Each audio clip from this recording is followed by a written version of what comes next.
Okay, this will be like one of those sports highlight shows where we're going to go through a lot of slides very quickly, and you're going to want to pay attention and go back and look at these things. So information on this slide is important. How much oil is in a barrel? What's the difference between sweet and sour and light and heavy? I told you that just like we did in class, I asked you to talk about several things that came out of the first 10 years of the oil industry in terms of things that are similar to today. And that's something that you're also going to want to be able to do. Standard Oil, we talked about why Standard Oil was important, how Standard Oil got its beginning. And so that's also going to be important for the exam. You do not need to know where and when oil was discovered at these various places in Texas. You do need to be aware of what was significant about the black giant and things that happened associated with the black giant and what came out of that. Nothing on the Seven Sisters and when oil was discovered around the world. There are a couple of questions about OPEC. So information that we had talked about with OPEC on both of these slides is important. I don't need you to memorize exact years. I do need you to be familiar with price changes.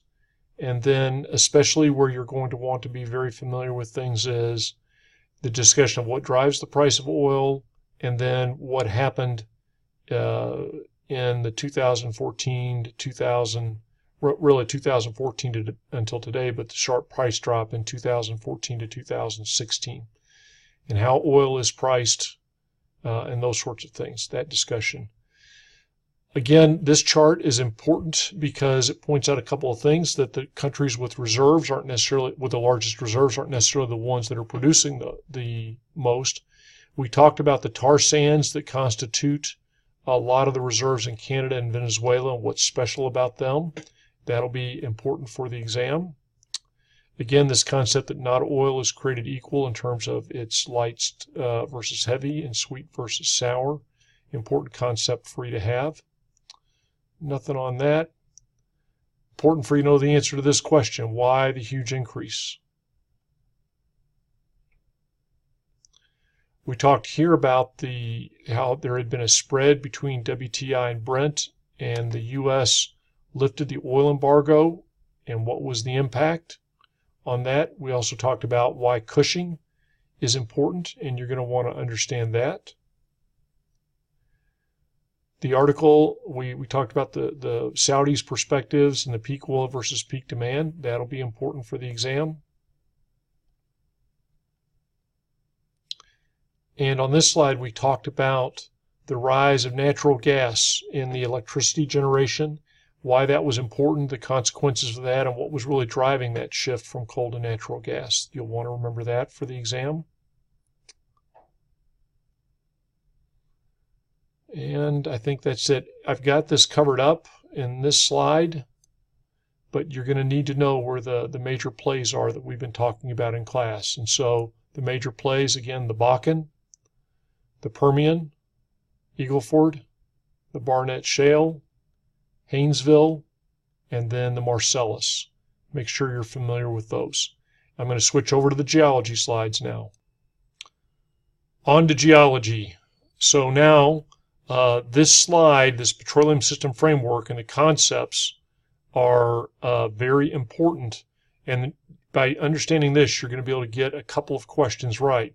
Also in class, we talked about what's different between conventional reservoirs and the wells that are drilled in there, and what's with unconventional reservoirs. And that's something that you're going to have to know very, very well. So again, the idea of the system, these slides, again, the petroleum system, the conventional, all very important because it's going to help you understand some things. Understanding permeability and porosity, very key.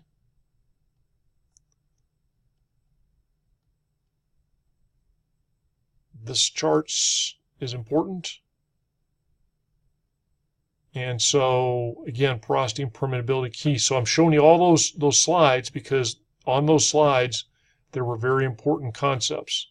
And again, the main thing is what's different between, thoroughly understanding what's different between conventional and unconventional will help you out. Okay, I've skipped over a whole bunch of slides in the first slide deck. Remember that every well has a decline curve, and in the case of unconventional wells, typically the decline curve is much steeper than it is for a conventional well. Also on these techniques, well, actually, we'll cover that later. So I think that's enough for the first set of geology slides. Back in a minute. Well, somewhat to my surprise, when I went through the second set of geology slides, I saw that I did not keep any questions for the exam in there. I do think it's important that you understand mud logging versus well logging, and without getting into all the details, just being just a little familiar with the sorts of questions that those logs can answer. But I cut all those questions out of the exam, so you're probably going, next!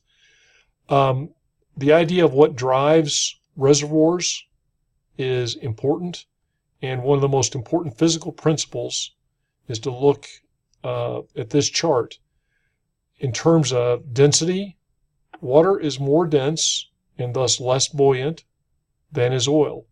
That is just absolutely key to understanding the production of oil, and obviously gas is even less dense and lighter than that, but that's typically where you find things. Water on the bottom, oil in the middle, gas on top, if in fact there is a gas cap in a reservoir, and that is important for you to understand. Don't have any questions on the enhanced oil recovery. I'm going to stop and go forward a whole bunch more slides. And then finishing out the geology, excuse me, again, this idea of conventional versus unconventional in the Permian Basin is very important. There's that chart again with everything labeled. I would certainly know that. Being familiar with fracking, and this chart especially is going to be important to you, as is this chart, as is this chart. The discussion of earthquakes is also going to be important for the exam, so make sure you're cognizant of that. There's that important slide again. Then we also spent some time looking at the areas of the Permian Basin. The best chart, single chart to describe that, remember you don't have to get into how it was created. The Delaware, know where the Delaware is, know where the Central Basin is, know where the Midland Basin is. And again, we've got more charts you can see here. Delaware, Midland Basin, Central Basin Platform. You're going to want to know where that is.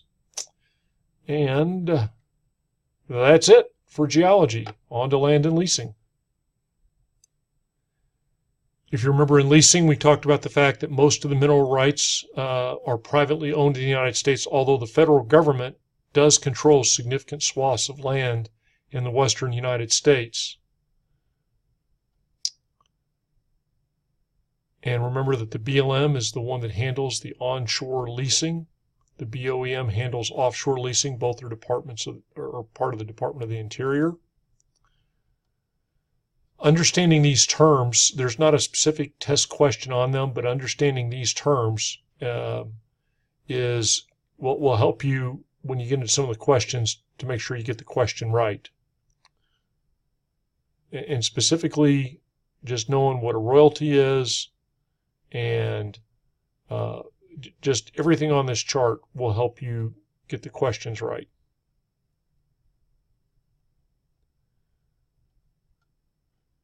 These clauses are, there are several questions that come off of these clauses. So I would understand from a general perspective what's being discussed in all of these clauses. Royalties, we talked about what typically had been the traditional royalty, and then what we see today as it goes up. And nothing on that, nothing on that. Even though these are good things and we just talked about them tonight in class with the landmen we're talking, no questions. Okay, so I think I've given you some pretty good pointers. I can assure you that I've kind of circled or said this slide's important, and we have covered every question on the exam. Hope this helps.